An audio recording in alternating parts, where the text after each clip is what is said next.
Hi friends, இன்றைக்கி என்ன சமையல் பண்ண போகிறோன்னா ஹைதராபாதி பன்னீர் கிரேவி தான் பண்ண போகிறேன். அதை எப்படி பண்ணலான்னு பார்க்கலாமா? அதுக்கு முன்னாடி நீங்கள் ஃபஸ்ட் டைம் என்னோடய சேனலை பார்க்குறா இருந்தால் சப்ஸ்கிரைபர் பண்ணுங்கள், லைக் பண்ணுங்கள், ஷேர் பண்ணுங்கள். பெல் பட்டனை நீங்கள் அமுக்குனீங்கன்னா உங்களுக்கு ஆட்டோமேட்டிக்காக நான் போடுற வீடியோலாம் உங்களுக்கு வந்துடும் நோட்டிஃபிகேஷன். நீங்கள் அப்போ பார்க்கலாம். இது நான் என்னோடய ஸ்டைலில் தான் பண்ணுதேன். ஹைதராபாதி பன்னீருக்கு அந்த தக்காளி போட மாட்டாங்க. நான் தக்காளிலாம் போட்டு தான் பண்ண போகிறேன். அதுக்கு நம்ம எப்படி பண்ணலான்னு பார்க்கலாம். ஃபஸ்ட்டு ஒரு கடாய் வச்சு எண்ணெய் கொஞ்சம் நல்லா சூடானதும் ஸ்லைஸாக வெட்டி வச்ச வெங்காயத்தை வதக்குங்க. நல்லா ப்ரௌனாக வரணும். அதுக்கப்புறம் இது வதங்கிட்டே இருக்கும்போது நம்ம மசாலா ரெடி பண்ணிக்கலாம். இதுக்கு நான் 1/4 கிலோ தயிர் எடுத்துருக்கேன். நல்லா மேஷ் பண்ணி எடுத்துக்கோங்க. க்ரீம் டெக்ஸ்சருக்கு வரணும்.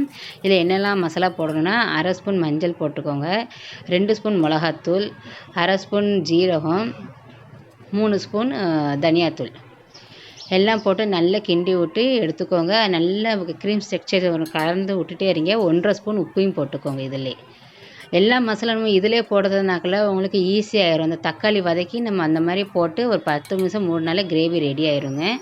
இப்போ கொத்தமல்லி ஒரு கொத்து எடுத்து நல்லா பொடிசாக நறுக்கி அந்த மசாலாவில் போட்டுக்கோங்க. 1/4 கிலோ பன்னீர் வாங்கியிருக்கேன்னா அதை நான் கொஞ்சம் தண்ணியில் கொஞ்சம் டீப் பண்ணி எடுத்துகிட்டு சின்ன கட்டமாக நல்லா வெட்டி வச்சு இதை நம்ம எண்ணெயில் ஃப்ரை பண்ணி தான் போட போகிறோம். நம்ம வெங்காயம் வதங்கிட்டான்னு பார்த்தேன். நல்லா ப்ரௌனாக வதங்கிட்டு அதுலேருந்து எடுத்து டைரெக்டாக இந்த மசாலாவில் போட்டுக்கோங்க. அதே கடாய் எண்ணெய் சூடாக இருக்கும்ல, அந்த பன்னீர் வெட்டினதை அதையும் அதில் போட்டு கொஞ்சம் ரொம்பலாம் நேரம்லாம் வேணாம், ஒரு 2 நிமிஷம் வதக்கினா போதும். அந்த பன்னீர் உடையாமல் இருக்கிறதுக்காக தான் நான் வதக்குறேன். இது நல்ல இஞ்சி பூண்டு பேஸ்ட்டும் போட்டு நல்லா வதக்கி கிண்டி எடுத்ததுக்கப்புறம் இது நல்ல மசாலா எல்லாமே சேர்ந்துடும். இதோட பன்னீர் வதக்குனீங்களே அதையும் சேர்க்க போகிறோம். இதுக்கு 1/2 கிளாஸ் தண்ணி ஊற்றி நான் கிண்டி எடுத்துருக்கேன். இதில் பார்த்தாலே உங்களுக்கு தெரியும்.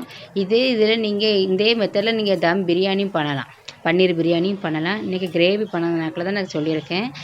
அதுக்கு பன்னீர் பிரியாணி எப்படி பண்ணணும் அதையும் நான் உங்களுக்கு காமிக்கிறேன். ஒரு மிக்சர் ஜாரில் எடுத்து 4 துண்டு பன்னீரும் போட்டிருக்கேன். ஒரு 3 தக்காளி பெரிய கட்டமாக வெட்டி அதையும் நான் அரைச்சிட்டேன். பேஸ்ட்டாக அரைச்சிட்டு வந்துடுங்க. இப்படி தான் இருக்கும். கடாயில் நிறைய எண்ணெய் இருக்குது இல்லையா, அதை கொஞ்சம் எடுத்து வச்சுட்டு எவ்வளோ தேவையோ அதே எண்ணெயில் நீங்கள் வதக்கிக்கோங்க. அடுப்பை ஆன் பண்ணி பிரிஞ்சி இலை, கிராம்பு, பட்டை, ஏலக்காய் எல்லாம் போட்டாச்சு. அப்புறம் அரைச்சி வச்ச அந்த தக்காளி இதை சேர்க்க போகிறோம்.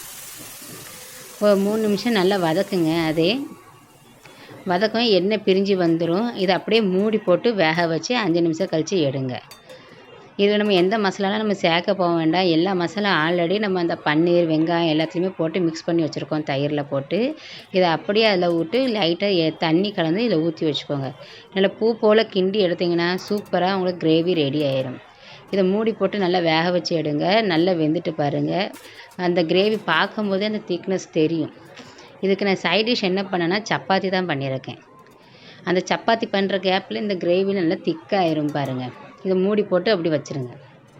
இன்றைக்கி இதுக்கு ஃபுல்கா, நான், பரோட்டா எல்லாமே நல்லாயிருக்கும். இன்றைக்கி நார்மல் சப்பாத்தி தான் போட்டிருக்கேன்.